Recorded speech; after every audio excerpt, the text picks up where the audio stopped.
வணக்கம் நண்பர்களே, என்னோட சேனலுக்கு உங்களை வரவேற்கிறேன். அமரர் கல்கியின் கள்வனின் காதலி அத்தியாயம் 2. அண்ணனும் தங்கையும். இடுப்பிலே ஈரத்துணி, கையிலே சுருட்டிய தாமரை இலை, தோள் மேல் காம்புடன் கூடிய தாமரைப்பூ. இந்த விதமாக முத்தையன் பூங்குளம் கிராமத்து வேளாளர் வீதி வழியாக சென்றான். இயற்கையாகவே வேகமான அவனுடைய நடை வீதி நடுவிற்கு வந்ததும் இன்னும் சிறிது விரைவாயிற்று. அப்போது அவன் முகம் சிவந்து கண் கலங்கிற்று. பெருமூச்சு வந்தது. நேரே எதிர்ப்புறமே பார்த்து கொண்டு சென்றவன் சட்டென்று இடதுபுறம் நோக்கினான். ஏதோ அவனால் தடுக்க முடியாத ஒரு காந்த சக்தி அவனுடைய கண்களை அப்படி வலிந்து இழுத்ததாகவே தோன்றியது.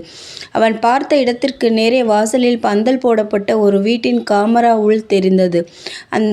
அந்த ஜன்னலுக்கு பின்னால் ஒரு பெண்ணின் முகம் காணப்பட்டது. அந்த முகத்தின் கருவிழிகளில் ததும்பி நின்ற ஜலத்துளியை ஊடுருவி கொண்ட ஒரு பார்வை கார்காலத்து மின்னலை போல் கிளம்பி வந்தது. அதன் வேகத்தை சகிக்க முடியாமல் முத்தையன் உடனே தன் கண்களை திருப்பிக் கொண்டான். முன்னை விட விரைவாக நடந்து சென்று வீதியின் கோடியில் இருந்த தன் வீட்டை அடைந்தான்.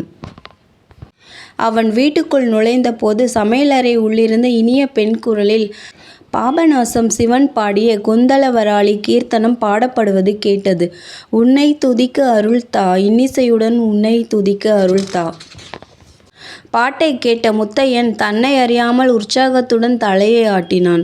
மேற்படி பல்லவியை அடுத்து அனுபல்லவியை தானே பாடத் தொடங்கினான். பொன்னை துதித்து மட பூவையரை துதித்து சின்ன தனமடைந்து சித்தமும் கலங்கிடாமல் உன்னை துதிக்க அருள்தா.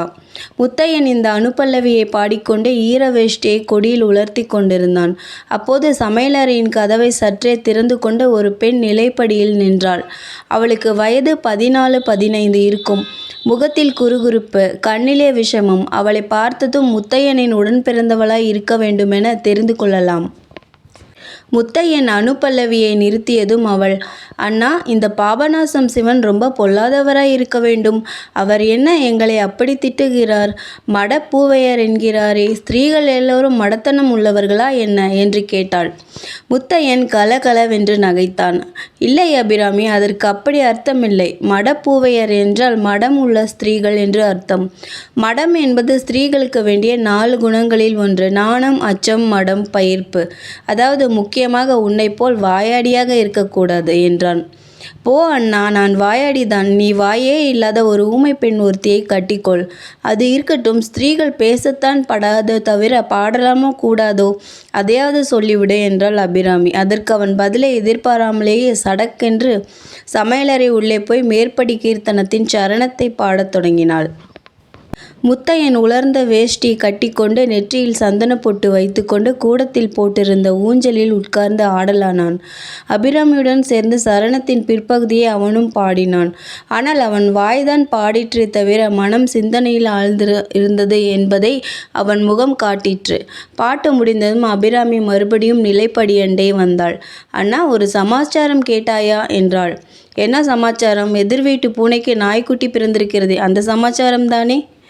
இல்லை அண்ணா, கல்யாணிக்கு கல்யாணம் நிச்சயமாகிவிட்டதாமே, உனக்கு தெரியுமா என்று தான் கேட்டேன். முத்தையனுடைய முகத்தில் வேதனையின் அறிகுறி காணப்பட்டது. அவன் சற்று கடுகடுப்போடு, ஆமாம், அதுதான் இப்போது எனக்கு தூக்கம் வராமல் கவலையாக இருந்தது. நீ போய் உன் காரியத்தை பார் என்றான்.